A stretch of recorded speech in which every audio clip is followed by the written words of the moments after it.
일단 미국하고 중국하고 좀 나눠서 좀 설명을 드려야 되는데요. 미국 같은 경우에는 경기는 정체되어 있으면서 물가는 상승하는 스태그플레이션이 계속적으로 나타나고 있고요. 또 미국 10년물 국채금리가 1.5%까지 상승을 하기도 했고요. 또 중국 쪽을 보면은 사실 아마 다들 아실 거예요. 부동산 재계 2위, 헝다그룹의 파산 리스크 뿐만 아니라 각종 규제 리스크도 있고 또 전력난 이슈도 있어요. 그리고 또 미국하고 중국하고 계속적으로 갈등이 일어나는 시그널도 보이고 있어가지고 전반적으로 글로벌 증시에 악재가 많이 껴있는 상태다라고 정리를 할 수가 있습니다.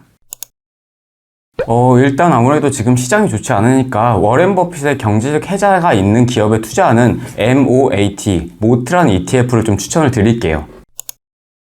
경제적 혜자란 중세시대 때 적군들의 침입을 막기 위해서 성벽 주변에 판 연못을 의미하는데요. 이거를 투자로 가져오자면은 어떤 환경이나 소음에도 구애받지 않고 경쟁 우위와 진입 장벽이 높은 기업을 우리는 흔히 통상적으로 경제적 혜자가 있는 기업이다 라고 해요. 뭐 보통 이런 기업 같은 경우에는 위기에 강하고 그리고 장기간 성장하는 특징을 가지고 있고요.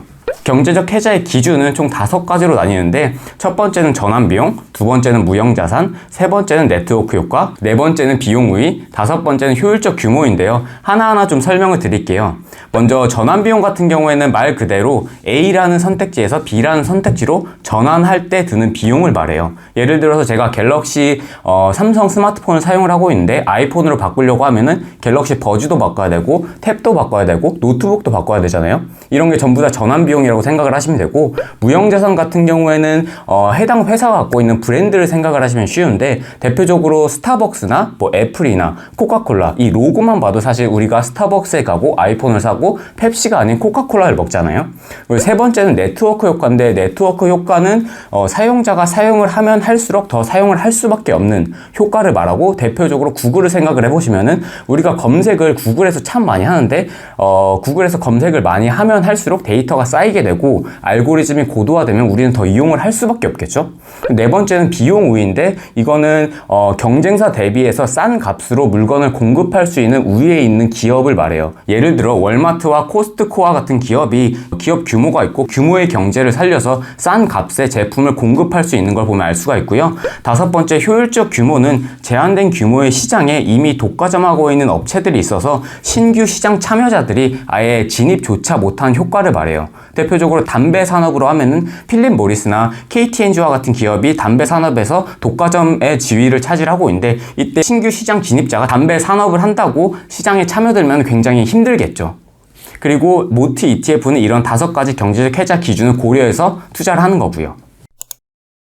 미국에는 MOAT 모트 ETF가 있고 한국에는 킨덱스 미국 와이드 모트 가치주 ETF가 있는데 이 둘 사이의 차이는 모트 ETF 같은 경우에는 운용자산 규모 한 10위 정도 하는 반에크라는 자산운용사에서 운용을 하고 있고요. 킨덱스 ETF 같은 경우에는 한국 운용자산 규모 기준 6위 정도 하는 한국투자신탁운용에서 운용을 하고 있어요. 결론부터 말하면은 일단 미국에 상장된 모트 ETF가 좋다고 생각을 하는데, 왜냐하면 보수도 연 0.47%로 저렴하고 운용자산 규모 AUM도 7.8조 원을 훨씬 더 크고 업력도 2012년도부터 굉장히 오래됐어요. 그리고 배당도 연 1.23%로 한 주당 1년에 0.9달러씩 주기 때문에 사실 전반적으로 외부적인 측면을 고려했을 때 모트 ETF가 한국 ETF보다는 다소 좋은 측면이 있다. 다만 어차피 두 가지 ETF 모두 추종 지수가 모닝스타에서 나온 와이드 모트 포커스 인덱스라는 동일한 지수를 추종하기 때문에 본질적으로는 같다라고 정리를 해드릴게요.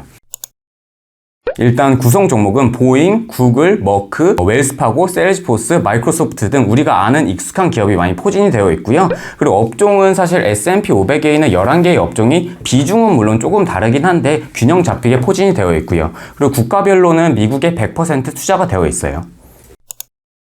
일단 구체적인 전략은 모트 ETF 같은 경우에는 기업의 가치와 가격을 비교해가지고 편입하고 편출을 하는데, 대표적으로 반도체 장비 회사인 램 리서치와 같은 기업의 경우에는 기업의 가치 대비 가격이 싸서 편입을 했고요. 대형 제약주, 아마 우리가 다 맞았던 화이자 같은 기업의 경우에는 기업의 가치 대비 가격이 너무나 많이 올라가지고 편출을 한 상태고요. 그리고 이런 판단은 회사에 있는 100명 이상의 애널리스트들의 분석에 의거를 하고요. 또 여기서 투자 전략을 할 때 경제적 해자의 기준을 wide, narrow, none 세 가지 등급으로 나누는데 20년 이상 경제적 해자의 우위를 가지고 있는 와이드한 기업에만 투자를 하는 전략을 갖고 있어요. 일단 모트 ETF는 2016년도까지는 S&P 500 지수랑 거의 비슷하게 가는 흐름을 보였었는데요. 2016년도 이후에 지수를 추종하는 방식이 주식 수를 늘리고 업종을 다각화시키면서 리밸런싱 주기를 분기별로 수정을 해서 그 이후부터는 지수 대비 수익을 꾸준히 내고 있어요.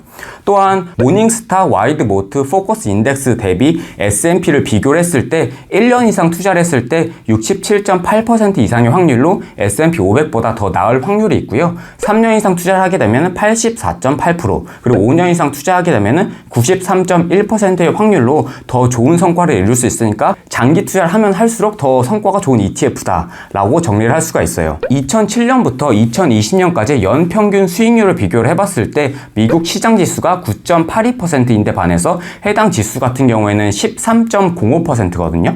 지수의 변동성을 의미하는 표준 편차가 다소 높긴 한데 펀드의 위험자산 투자 대비 초과 수익을 의미하는 샤프 지수도 높고 업 캡처 레이쇼라고 해서 미국 시장 지수가 100 오를 때 이 지수가 얼마나 올랐냐, 107이 올랐고요. 다운 캡처 레이쇼라고 해서 미국 시장 지수가 100 내렸을 때 얼마나 내렸냐, 86 내려서 결론은 오를 때 더 오르고 내릴 때 덜 내리는 ETF다 라고 정리를 할 수가 있어요. 그리고 그러한 흐름에 맞게 자금 흐름도 계속적으로 들어오고 있고요. 첫 번째로는 워렌 버핏 스타일로 경제적 해자가 있는 기업에 투자하고 싶으신 분들, 두 번째는 마켓 타이밍과는 무관하게 적립식으로 쌓아가고 싶으신 분들, 세 번째는 300개, 500개, 1000개의 많은 종목이 아니라 50개 내외의 전문가에 의해 선택된 ETF에 투자하고 싶으신 분들, 이런 사람들에게 적합하다고 생각이 돼요. 그리고 혹시 뭐 또 다른 ETF, 알고 싶은 ETF가 있으면 댓글로 달아주시고, 오늘 유익한 영상이었다면 좋아요와 댓글 부탁드리겠습니다. 그럼 다음 영상에서 봐요. 안녕.